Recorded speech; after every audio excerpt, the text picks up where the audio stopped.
This book is called Why Butterflies Go By on Silent Wings by Marguerite W. David and illustrated by Roth.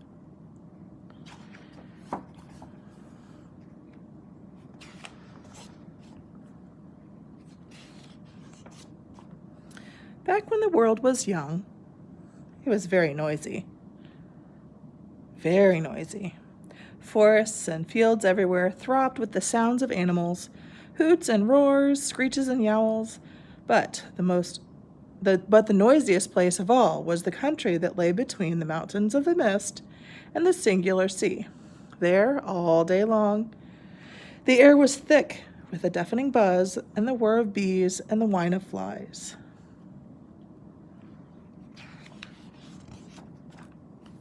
Overhead, howling monkeys leaped from tree to tree. "Hi, look at us climb," they bragged so loudly that the leaves shook.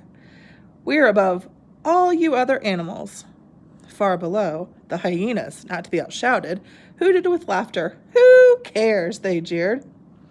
"Pray, which one of you dares to climb down to eat with us?" Lions roared a warning. "Rather you be eaten, rather you monkeys be hyenas' prey or ours." Ambling past, the elephants trumpeted ceaselessly. "Out of our way! Out of our way!" And over all the noise, each animal louder than the other, the thundering hooves of the wildebeests made the earth shake. What a din! In fact, the country between the mountains of the mist and the singular sea was so noisy that all the other animals' ears twitched and thrummed with incessant sounds. From anteater to zebra, each creature searched for ways to shut out the noise, but none succeeded, except for the elephant, who rolled up their huge ears like window shades.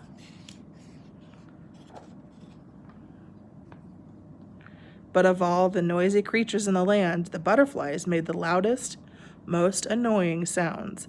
Day after day, as the tedious drab butterflies flew from flower to flower, they boasted and argued among themselves, loudly.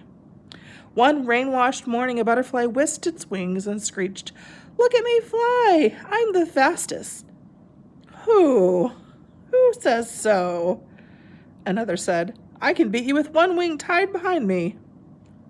"Well, I gather more nectar than any of you," one plump butterfly said loudly, and plunged its long drinking tube deep into the heart of a flower. From its perch on an overripe banana, another shrilled, "You don't either, I do." And the smallest butterfly of all, its voice a mere squeak, then a shriek, said, "Me too." Passing beside a puddle on a steamy afternoon, a wide-winged butterfly boasted, "Look, I am the most magnificent of all." Whereupon a battalion of butterflies shoved that one aside, pushing and preening, admiring their reflections in the water. They shrieked, "No, me! Let me see. I'm the most magnificent butterfly in the country."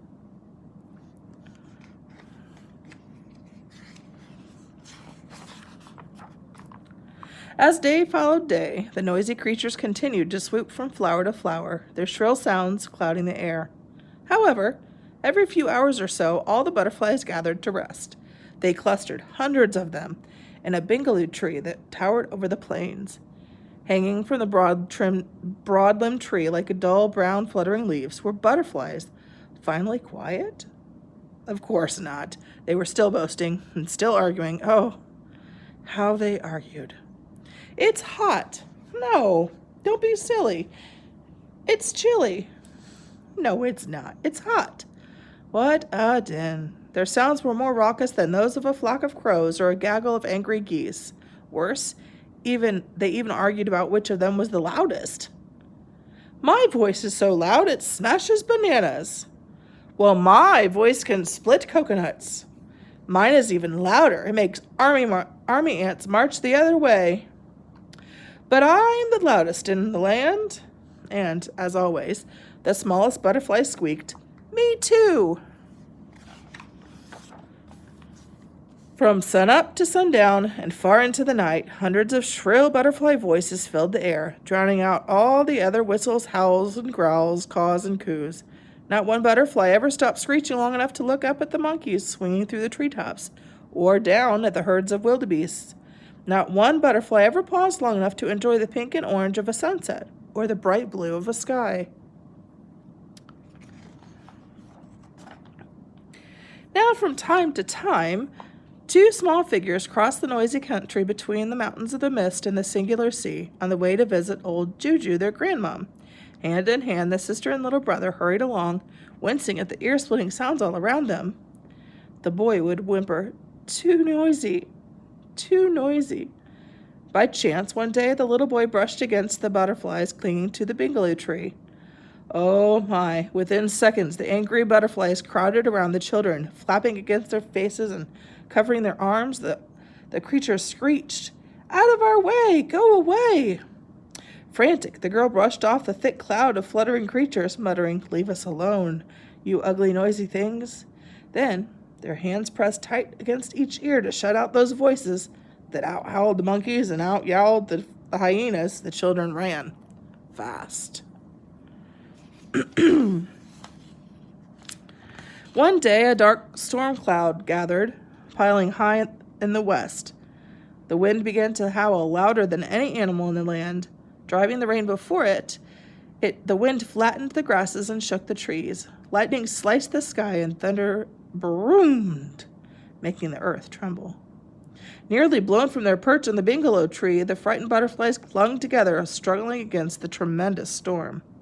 They waited in silent terror for the storm to pass. Finally, the wail of the wind began to lessen.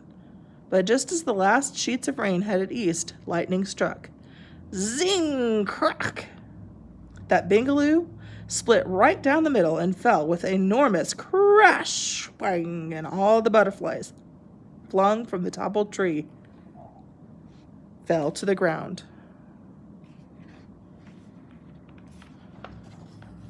For several moments, nothing stirred, as the huge sound of the crash echoed and re-echoed across the plains.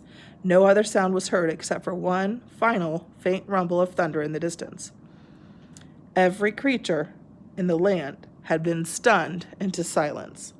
Wet and bedraggled, the butterflies slowly crawled out of the mud where they'd been tossed. Some climbed onto an overhanging rock. Others inched up the stalks of bright flowers or tall grasses or struggled to nearby trees. They spread out their wings to dry.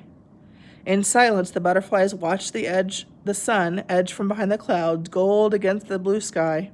In silence, they saw a rainbow arch above the mountains of the mist.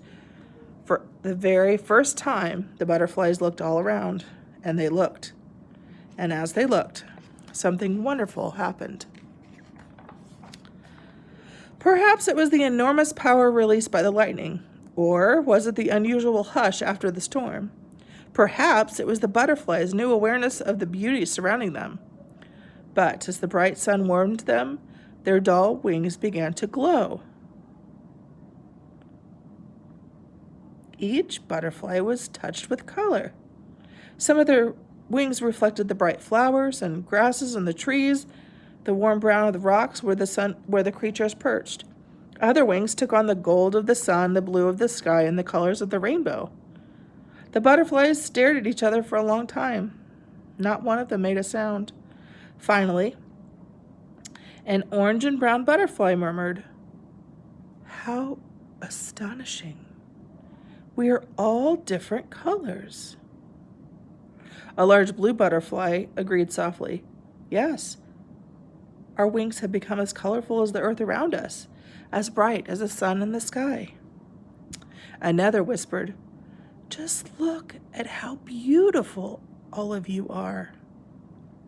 And the smallest butterfly, its voice a wisp of wind, added, "You too." Awed by their transformation, not one butterfly thought to brag or to argue. Not one of them wanted to shatter the quiet. Instead, each butterfly flew off on silent wings to gather nectar. Now, all the other creatures in the land were struck by the power of the storm too. They marveled when they saw the cloud of rainbow-colored butterflies. But most of all, they were amazed at the silence, and the peace and the pleasure of it. For the rest of that day, no monkey howled, no lion roared, and the herds of wildebeest stood still, very still. The only sounds were the faint rustle of the wind-fingered leaves and the swash and rumble of the rushing river.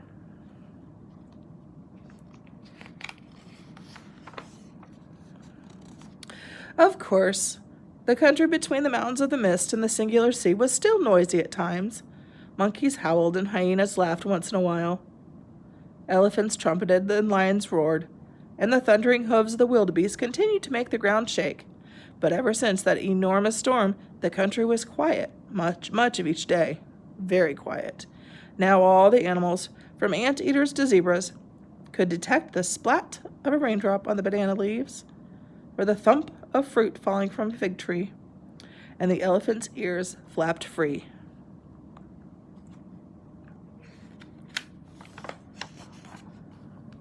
From time to time, when the two small figures strolled hand in hand through the land on the way to visit their old Juju, they no longer needed to run from the noise. Instead, they would stop to smell the flowers and linger to admire all the brightly colored creatures. Butterflies would gently light on their arms and perch on their heads. Delighted, the boy would laugh and exclaimed, "Pretty! So pretty!"